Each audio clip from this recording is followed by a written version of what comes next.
Yo, yo, yo, what's up, everybody? Thank you for tuning in to yet again another fantastic indie creator interview. It's your Cape Reserve Cody, and we're keeping it geekly with our new guest, Nick Bryan. We're here to break down StoneCop and everything in between. Dude, Nick, welcome to the stream. How are you doing? I'm good. I've in a bit of the sort of mid-Kickstarter constant stress. I've been posting slightly manically, but I'm good. Time to take a little bit of a breath. Well, I'll do the promoting for you. You can take, Thank you so much. Before we dive too deep into StoneCop, though, let's start with the basics and begin with who you are and how you got into creating comics. I've been writing for a long time. I've done a few sort of self-published prose novels in my 20s, but yeah, it was all sort of a preamble to doing comics, to be honest. It was to get to the point where I could afford to do it, which was partly a case of earning more money and partly a case of, comics Kickstarter becoming a thing, so I could also get in more money through that. So yeah, I started doing comics with the Comic Jam, which is a sort of online collective where we sort of vote on weekly themes, and then we all write a one-page script on that theme, and then they get distributed sort of semi-randomly to artists. And yeah, I did that for about a year, I think. I did about 50 or 60 of them. There's quite a few of them on my website. Wow. Yeah, there's a load of one and two pages on my website, and most of them are from when I was doing the Comic Jam, just random themes and stuff. And yeah, it's a great group. Like, it's still going at thecomicjam.com, and if you're looking to sort of get started, obviously it's a way of doing some comics and actually getting some practice without having to do a Kickstarter or spend a load of your savings or anything. So that was fantastic. That was a great way to get into it before I started doing like one shots and stuff. Was that before? I know we were talking backstage and everything, but your out of stock series, was that before or after you're out of stock? Because you might feel however you feel. I find it awesome, and it's almost like inspirational too. Like, you were so determined to get into it that you did it by any means possible. I think that is freaking awesome, man. Well, I think there's a certain amount of, like a lot of people say about like writing or comics or anything creative, to an extent, it's a job, it's a skill, it's a task. You need to actually do it. And yeah, part of me wanted to get at least some practice in again before I started imposing myself on artists. So yeah, I did stock photo comics with like royalty-free stock photos from various websites. I did the Comic Jam. And then eventually, once I've been doing that for about a year, I think, I started doing like one-shots and stuff, like 20, 30 pages. And then, so we have And It Snow and an epic journey across a cold town, Fairy Fair issue 1, and Death of a Necromancer as well. At least that's what I have so far from Kickstarter. Yeah, those are the 3 Kickstarters. Before that, I did a couple of like black and white one-shots. It was The Little Deaths of Watson Tower and Moonframe, which were both sort of... it was basically, what could I make? I wanted to do black and white comics again, because I was sort of slowly building it up very, very sensibly. And so it was, next I'm going to do sort of black and white one-shots. What looks cool in black and white? So I did a comic about skeletons, a comic about the moon, and a comic about snow. And then... But yeah, that was my black and white trilogy, and after that, I couldn't think of any more black and white stuff, so I was forced to go into color. And it's funny to hear that you had so much work with black and white, because StoneCop is filled with so much color, and it's gorgeous. It's mind melting just how like much color is just like intertwined in these interiors. Can you give us a little bit about what StoneCop is? StoneCop, fundamentally, it's a sort of a slightly OTT, silly sort of, I guess, urban fantasy homage to like big cop action movies.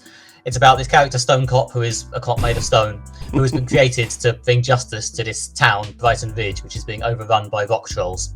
So he was a rock troll who's been captured and chiseled down and reprogrammed to fight the rock trolls, and now he's got to transport this rock troll prisoner across the town, and obviously the rock trolls are all going to try and stop him, and there's going to be some big action sequences, and at the end he might have to confront the dark secret of his creation.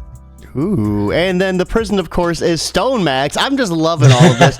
What was the inspiration with going with rocks? Like, out of all the different elements you could have gone with, or creations, elements. A lot of the inspiration of this comic came from talking to the artist, Phil Apley, who sort of got in touch with me after we'd been speaking a bit before and said he had time and wanted to do something, and could we like come up with something and then do it. So we started talking about the stuff he wanted to do, which was this sort of action cop movie stuff. And he liked the idea of setting it in an American city, even though we're both British. And we came up with the idea of setting it in a sort of mountain town, so we could have the rock creatures and it could all be visually of a piece. And yeah, we talked for ages. I wrote it, and then I went away and wrote it in about 2 weeks. It was very, because a lot of the other projects I've been doing are quite big, have been taking a year or so to come together. And so yeah, it was quite fun doing this with Phil over the course of like a couple of months. This didn't exist in like February. I think it's sort of come together in the last couple of months since March. And you guys are what, 2/3 of the way done with the book already? Yeah, Phil's done about 9-10 pages of colours and about 20-something pages of the inks. So yeah, he's getting through it. He was saying before he started colouring, he was sort of apologising in advance because apparently he hasn't done much colouring before and he was a bit worried it was going to be not very good. And as you just said, it's actually, I would have never guessed. Either he's got a lot of modesty or it's one big hustle. I don't know, because yeah, the sort of watercolory look he's done on the colour is fantastic. Gorgeous, yeah. Everyone's always complimenting me on it. Him via me, I guess. So is it just you and Phil on the creative team, or is there anyone else involved? It's me and Phil on writing and art. We've got DC Hopkins on letters, who is someone I've worked with before on a few things, like Death of the Necromancer last year, my rural fantasy graphic novel about corpses. And yeah, he's great. I was introduced to him by Rob Ahmad, one of the first artists I worked with, and I've just kept him basically. I've just kept coming back to him for every project. I mean, he's getting increasingly busy and popular, correctly so, because he's. If they're good, why break away from that, right? Yeah, no, especially with lettering, you want sort of strong fundamentals, and he's a great designer as well, so he does a lot of the sort of superfluous stuff. Again, superfluous, well, sort of surrounding stuff, which again was building up to last year when I did the whole graphic novel and made him design a whole book, which. But might have been intimidating, I don't know, but he did an amazing job again, so everyone's rising to the challenge. No, that is awesome. I think he's doing some Scott Snyder stuff now, so yeah, as I say, he's definitely being correctly discovered. Yeah. So another interesting thing outside of Stonemax, there's a lot of layers to the story. I love the humor aspect. In the interiors on the Kickstarter, we see StoneCop, taking a rock troll, throwing him on a car, and just writing him a ticket. There's no parking here. But we also see a more like realistic, like I guess but it's like a deeper aspect to it where the rock troll is telling StoneCop like these cops don't trust you. Ask that cop to give you the big gun. And I love just like how you balance that humor aspect with the more like real approach to it, the more serious aspects of it. Well, yeah, I mean, at the end of the day, I'm doing a comic with a cop on the cover in 2023. There's a certain amount of serious aspects and real world stuff I sort of feel like I have to at least address. Like, I'm not unaware of that. If you've read many of my marketing blurbs, or to be fair, heard what I just said 5 minutes ago about, the dark secret of his creation and stuff, that's a lot of, StoneCop was created by the cops as this ideal cop. And he's this sort of chiseled, statuesque, ideal cop figure. And there's one of the big conflicts of the whole book really is, what's the contrast between what StoneCop is or what he's been created to be and what it actually is to be a cop in the real world. And so, yeah, that's in there as well. As you say, it's under a lot of puns, but it is in there. And we also have, a city under siege, but one artificial being trying to fulfill his mission. Is this StoneCop in particular or another creature in this book? No, that's StoneCop. He's a good boy. He's a good boy trying his best. So, man, what goes into creating, a creation in your own like idea, like the police creating this stone troll to become their own like police officer? What goes into that? It's nice when you get a sort of a prompt. Like, I think because Phil came to me with this sort of idea of, okay, we want to do a sort of police action story set in an American city, and then we sort of talked a bit about mountains. And that makes it quite easy to sort of combine those elements and think, okay, what's a way of using the visuals and dramatizing that? And obviously I do a lot of, I think when Phil first suggested it, he maybe envisaged it being a bit more of a sort of a relatively straight, realistic-ish action cop story. But because I've done a lot of urban fantasy, like I've done a few genres, but urban fantasy is I think the one I've done most. So I was always gonna lean that way. So I was like, okay, what's these sort of magic visuals I could use here? Okay, well, there's going to be a lot of mountains. So the hero is made of mountains. He's fighting other people made of mountains. He came out of that because that's how the origin builds on that, which is, I don't know. Once I have the prompt, it just comes together in my mind and it's quite satisfying. Like if Phil had just said, we're going to do a comic, it could be whatever you want. I may well have just been sitting there frozen for years, to be honest. But with that sort of fundamentals to build on, it's quite fun bringing it all together into something that actually works. So, I mean, how does that collaboration work between you and Phil? He came up with some of the prompts. Did you just go ahead and run a script right off of that? Or were you guys like kind of bouncing ideas back and forth throughout the whole, throughout the process? It was sort of a lot of the back and forth was like up front. We had this quite long, like over several days, DM exchange over exactly the sort of thing, as I say, the sort of ideas he wanted to use, the sort of genres he wanted to homage to.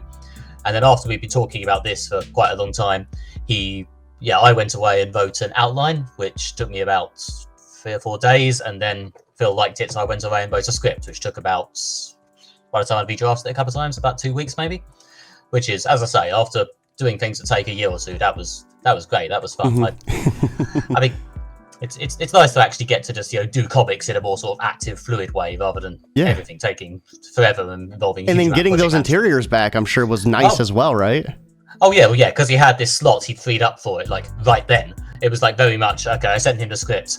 I went away, went to sleep, probably, I don't know, had some dinner or something, and then came back to my computer. It's like, oh look, there's a sketch of StoneCop. There's a sketch of the first page. Like, okay, we're doing this then. This is happening now. It's like, yeah, yes, Nick, it's happening now because this is when I've got time to do it. Okay. So when you started this outline, did you do any sort of special preparation? Maybe watching any old 80s and 90s cop movies or action flicks to kind of get you in that mentality of writing? The thing I've been watching most, which has probably gone most into StoneCop actually, is Justified from the early 2010s. Okay. The sort of neo-Western cop show with Timothy Oliphant. Mm-hmm. Well, technically he's a marshal rather than a cop, but yeah. And he's this sort of cool, unflappable figure who's kind of always in the right, but also sometimes kind of in the wrong. And he's got this very sort of balanced, measured charisma. So yeah, maybe in some ways StoneCop is Timothy Oliphant from Justified, old Raylan Givens. I did also read Dogman, so that's pretty fun to spend. I love Dogman. Dogman is fantastic. Dogman is brilliant, and to be honest, I think especially some of the like sillier stuff with the stone puns, I think there's probably more Dogman in this comic than you might at first think. That is awesome. So when you threw that script back to Phil and he started pumping out these interiors, did you kind of just let him do his own thing with it? Or were you kind of maybe when you got him back making revisions here and there to fit the script a little better? It was a bit of both back and forth. I mean, there was some times where things were missing, or I think there's a couple of pages where he's changed the sequence of the panels a little bit, so I went back and rewrote the dialogue. So yeah, there's a little bit of to and fro, but Phil's, for the most part, done pretty good at just, making the script work, except for a couple of bits, which hopefully means the script was good.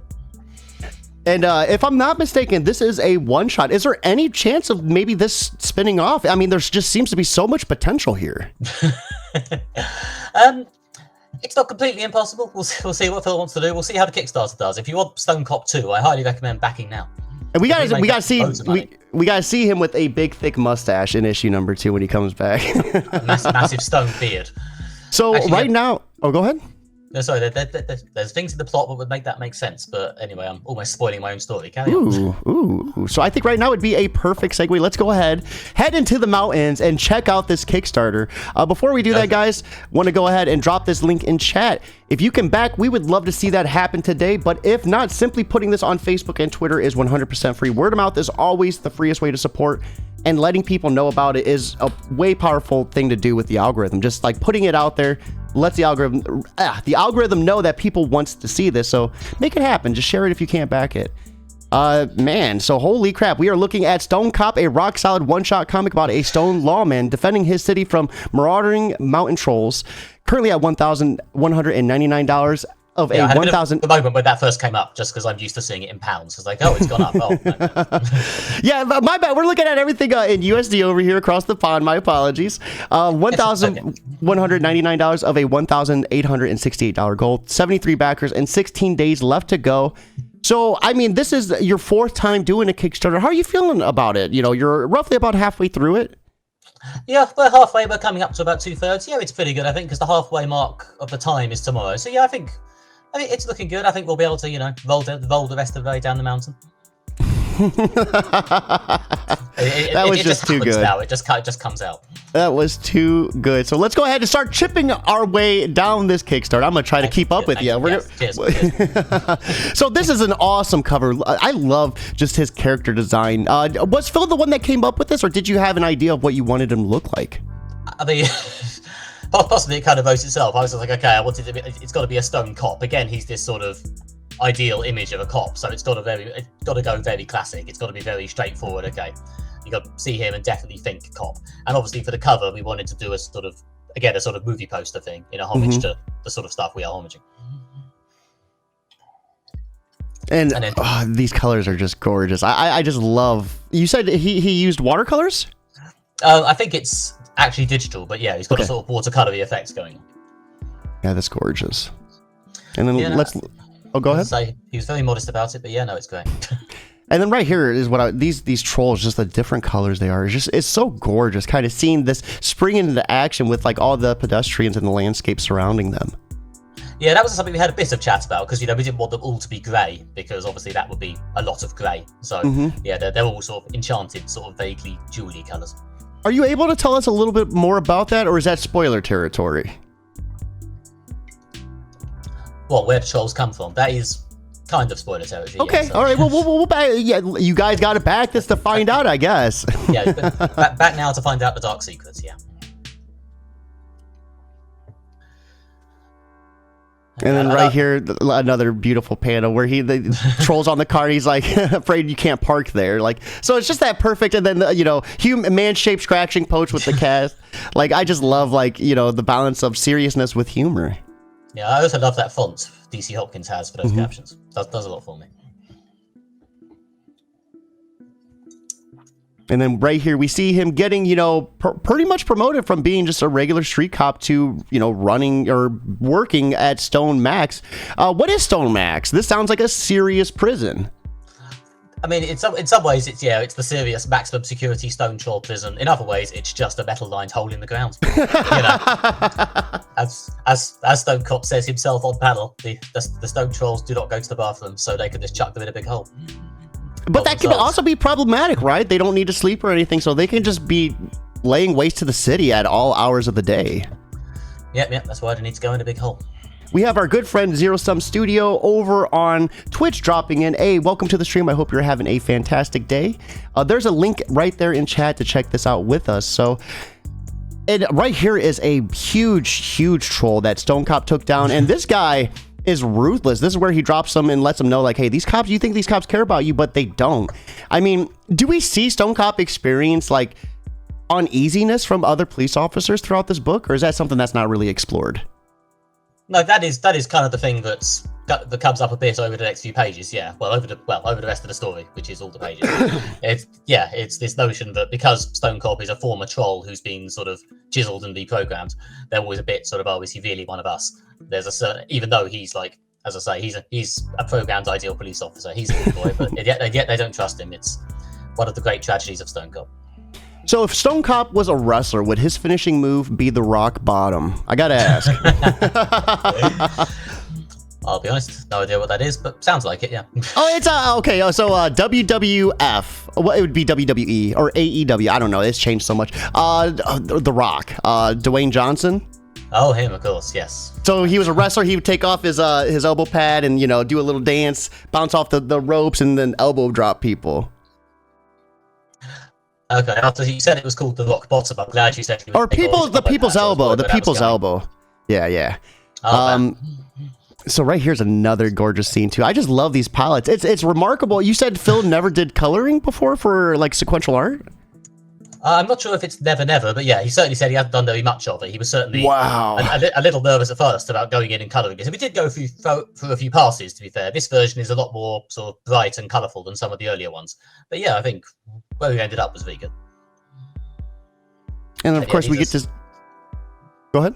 Yeah, no, this is, as you were probably going to say, this is just some stuff from later in the book. These are some, I was going to say, this, I love this action, like this punch, and you have rock teeth getting knocked out, like, oh. Imagine being a dentist having to work on, like, a rock troll's mouth. That would be impossible. You have to use, like, a jackhammer or something. And then cement to put them back in, I guess. Yeah. So some awesome interiors. Let's go ahead and check out these rewards too. So for about $4 or £4 or $5 USD, you get slated to entertain. You get the PDF of this 32-page PDF comic. Awesome one shot. For $5 or £5, I'm gonna just say the USD. That might be a little bit easier for me. Go for it. For about $7 USD, you get the evacuation station. This is a one shot in digital PDF with a plus a digital PDF of content showing the creation process of the comic. So is this kind of just like your script and like the art process, or? Yeah, we've got the script. We've got Phil's been, I think, saving all his early sketches and process stuff, so you may get to see some of those earlier color versions I mentioned. And Phil wanted to put together a full black and white version of the comic as well, so that's we're cool. just working on that as well. Yeah, so yeah, that's going to be good, hopefully. And then you'll be able to see like just how that coloring makes an impact, you know, compared with the black and white and the finished interiors. That's cool. So we have No Stone Unturned for $9 USD. This includes all previous rewards, and then you get the one-shot glory in printed form. So this is the physical edition for $9, of outstanding price. And keep in mind, this is from the UK. So if shipping is going to be expensive for you guys, hit that PDF. Get it digitally. No shipping costs on a PDF. So that's the one beautiful thing about digital. We have booked and printed the comic, all digital materials, plus a US comic size textless high quality digital print of the cover. That cover is gorgeous too. I love seeing it without the logo. It's just so powerful. It'd be gorgeous as a big old poster on the wall too. Yeah, no, I'm looking forward to getting the printing. And then we have brick, stone, and mortar for about 38 USD. Can you? This is the 5 copies of StoneCop for retailers, right? Yeah, for retailers or anyone who just wants 5 copies for whatever reason. I don't judge. Hey, so you got 4 friends out there. They each deserve a copy. And then Cave Drawing Edition for about $50 USD. Give us a little bit about what this tier is. This is, it's all the stuff from before, so all the PDFs, the print and the printed comic, plus Phil will draw the character of your choice in A4 size for... Yeah, and it'll be inked by Amanda Liu, who inked the cover as well. Oh, wow. So is that going to be a character from the comic or a character, just whatever character they want? Any character you like. That's so cool. Then we have the Subterranean Script Specialist Edition. So Nick Bryan will read up to 24-page comic strip and give notes for about $63 USD. That's outstanding price. I mean, so you're basically offering, is it going to be like kind of like minor editing on that, or kind of just like a full editing on the script? I will read through it. I will leave individual comments on any individual bits, and I will write some sort of overall view of how I think it works as a whole piece. Yeah, I've been Wow. Yeah. I've been in like writing groups and stuff for a few years now. I think about a decade actually, and I did a creative writing masters a few years back. So I'm hoping I can do that. I'm hoping some feedback will be good. And I mean, for 63 USD, that is an outstanding price. So guys, make sure to jump on that while you can. Etched in stone at 88 USD. All previous rewards, excluding the script review. Plus, you're going to get StoneCop artist Phil. It's going to draw you an A3 character commission of your choice.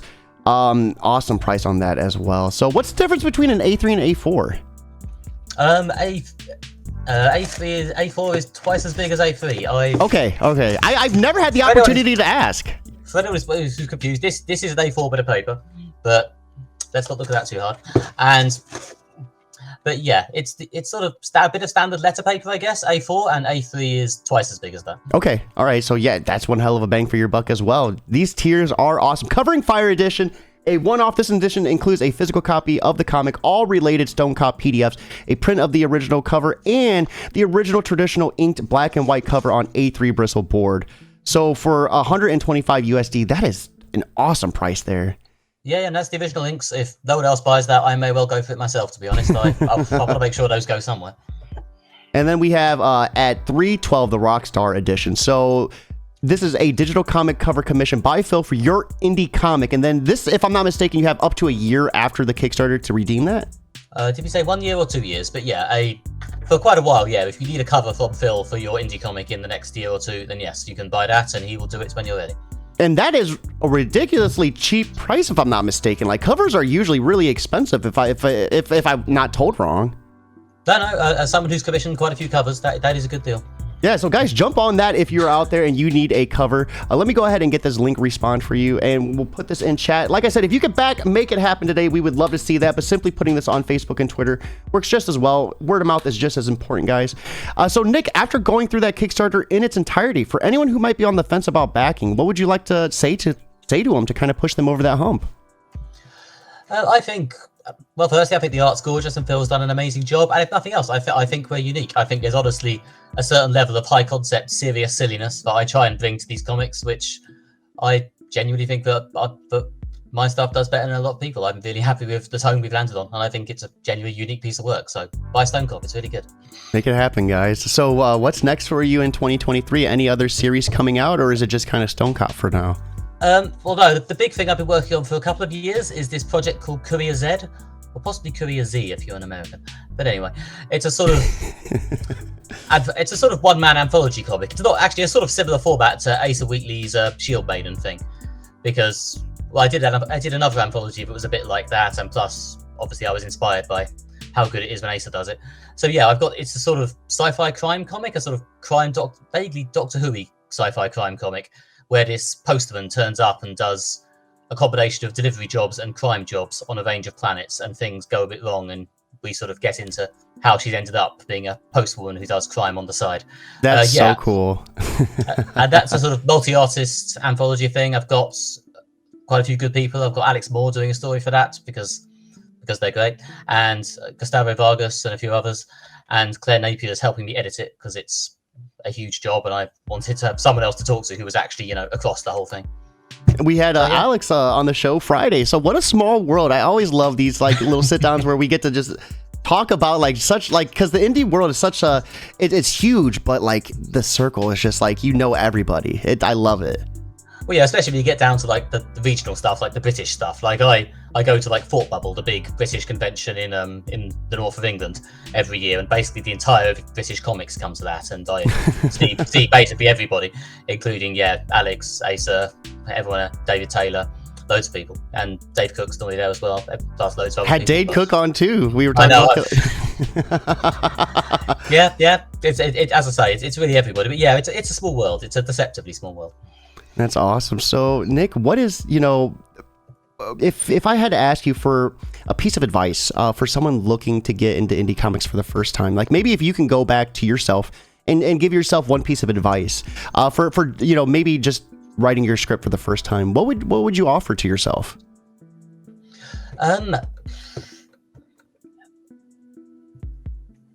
I think the best advice I could give is sort of similar to what I said earlier, to be honest. But the best thing to do is to try and actually do a comic in some form, even if it's not your dream project. And again, this is sort of, I guess, a similar thing to the old do something short at first advice. But yeah, just do something that you can get done. Like, if that is stock photos of ducks with little speech bubbles pasted onto them, then, that's still a comic, and that'll still give you some idea of how the storytelling works. Like in one of my earliest short stories, I sent a script to Robert Ahmed, who I've done a lot of stuff with. But one of our first things together, I did send him a script, and he just sent it one panel of it back saying, "This is mostly great, Nick, but I don't think I can draw this, can I? I don't think it's possible to draw this panel." And unfortunately, that was just a silly 4-page Christmas story. So not the ruination of my dream project. But I think it's good to do a lot of little things just to get some practice in and understand what it is, because again, it's a skill. You just do it and you learn it, and you do it and you learn it. Awesome advice there. So outside of creating, what are you consuming? What TV shows, what comics, books? Do you play video games? What games are you gaming on? As I said earlier, watching a lot of Justified. I've also been reading what was it? She Could Fly, the graphic novel series by Chris Cantwell and Martin Morazzo, which I think was Dark Horse a couple of years ago. Chris Cantwell was he also did Halt and Catch Fire on TV, which was a great show about the early days of the internet and stuff. But yeah, he's been doing some comic stuff in the last few years, and She Could Fly, I think it's gone kind of under the radar. I don't know. It's a shame. I think it probably deserved more success. But yeah, I don't think I've ever heard about that. Is that like a UK like series or? No, it's from Dark Horse. It was a American series. It's a book. Sorry. Yeah, I think I don't know. It was a couple of miniseries. Then I think they just did a graphic novel for the third collection. But yeah, it was a story about this flying woman who appears one day above a city, and there's this girl who lives in the suburbs and has some mental health problems and becomes like inspired by this flying woman and starts to dream of escaping and all the things she could do, and then her fantasies turn dark, and then other people start coming after the flying technology, and then it starts falling into different people's hands, and this girl sort of gets sucked into it. It's really good. It's really that got deep and dark. Well, yeah, again, I mean, I don't know, maybe it's similar to StoneCop, I don't know. It's got this sort of big fantasy comic, but it gets quite into the sort of both the whimsy of it, but also the sort of serious psychological angle of it, which is, maybe it's no surprise, but I like that. But yeah, it's really good. Martin Morazzo's great artist. He's a great storyteller. He does Ice Cream Man for Image as well, which is also really good. I'm gonna have to check those out. That's why I always love doing these shows, because there's so much good in the indie community that's just not. It just doesn't have the coverage on it, doesn't have the media exposure, and it goes unchecked. And that's, I love doing these sit downs because you just learn so much, and there's so much gold out there. And I'm gonna keep digging away until we find it all, right? Go. So, Nick, thank you so much for swinging by. Everyone watching, right here is the link. Make it happen. Back it today. And if you can, simply put this wherever you can. Appreciate everyone swinging by and hanging out with us today. I hope you all have a lovely Monday. But most importantly, guys, keep it geekly.